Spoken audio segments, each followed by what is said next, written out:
প্রভাবশালীদের ছত্রছায়ায় সুনামগঞ্জের জাদুকাটা নদীর ৩টি ঘাট থেকে আদায় করা হচ্ছে অতিরিক্ত টাকা। ঘাটে না ভিড়লেও নৌযানগুলোকে গুনতে হয় টাকা। শুধু তাই নয়, নদী থেকে উত্তোলিত বালু পরিবহনে প্রতি ঘনফুটে টোল নেওয়া হচ্ছে সরকারি হারের চেয়েও বেশি। স্থানীয় বিএনপি নেতাদের আশ্রয়ে অতিরিক্ত অর্থ আদায় উঠেছে এমন অভিযোগ। ২ পর্বের ধারাবাহিক প্রতিবেদনের প্রথম কিস্তি আজ। ছবির মতো সুন্দর সুনামগঞ্জের জাদুকাটা নদী।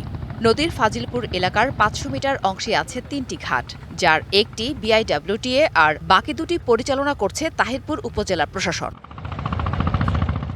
নদী থেকে উত্তোলিত বালু পরিবহনে ঘাটগুলোতে দিতে হয় নির্ধারিত টোল। সরকার নির্ধারিত হার অনুযায়ী বিআইডব্লিউটিএ প্রতি ঘনফুট বালুতে ২৫ পয়সা, উপজেলা প্রশাসন আদায় করে ৩০ পয়সা। যদিও শ্রমিকরা বলছেন বাস্তবে আদায় করা হচ্ছে ১.৫ থেকে ২ টাকা পর্যন্ত। অভিযোগ আছে, অতিরিক্ত অর্থ না দিলে আটকে রাখা হয় নৌযান, এমনকি ঘাটে না ভিড়লেও গুনতে হয় টাকা। প্রতিবাদ করলে করা হয় মারধর। ৩০ পয়সায় রাখুন নাকি আমরা একটা ডকুমেন্ট দিন, এই কথা কইতেই এবার স্যার একটা চাকুবা করছে। টাকা না দিলে তো ওরা গালাগালি ভাষা বাড়ি মারধর করে। ২৪ সালের আগস্টের রাজনৈতিক পট পরিবর্তনের আগে এসব ঘাট নিয়ন্ত্রণ করত আওয়ামী লীগের নেতাকর্মীরা। গণ অভ্যুত্থানের পর দৃশ্যপটে আসে বিএনপির কিছু প্রভাবশালী নেতা। উপজেলা প্রশাসনের একটি ঘাটে নিয়ন্ত্রণ করেন বিএনপির যুগ্ম আহ্বায়ক জুনাব আলী। অন্য ঘাটের ইজারাদার জবা মিয়া হলেও সেটি নিয়ন্ত্রণ করেন যুবদলের আহ্বায়ক এনামুল হক। এদিকে বিআইডব্লিউটিএর ঘাটটির ইজারাদার দক্ষিণ বড়দল ইউনিয়ন বিএনপির সাধারণ সম্পাদক নাসির মিয়া।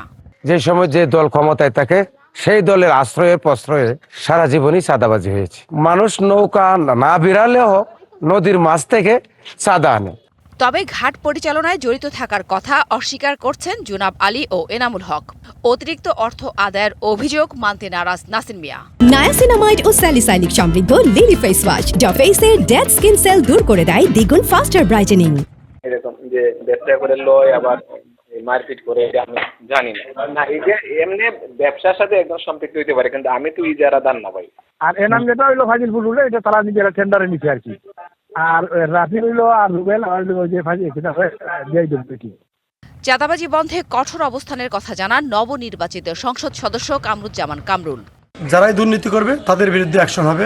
এটা হলো আমার আগামী ৫ বছর আমি এটা করব। প্রয়োজনে আমি নিজে মাঠে থেকে আমি চাঁদাবাজ মুক্ত করে দেবো ইনশাআল্লাহ। তার শপথ নেয়ার পর নদীপথে অতিরিক্ত অর্থ আদায় থেকে বিরত থাকতে মাইকিং করা হয়েছে।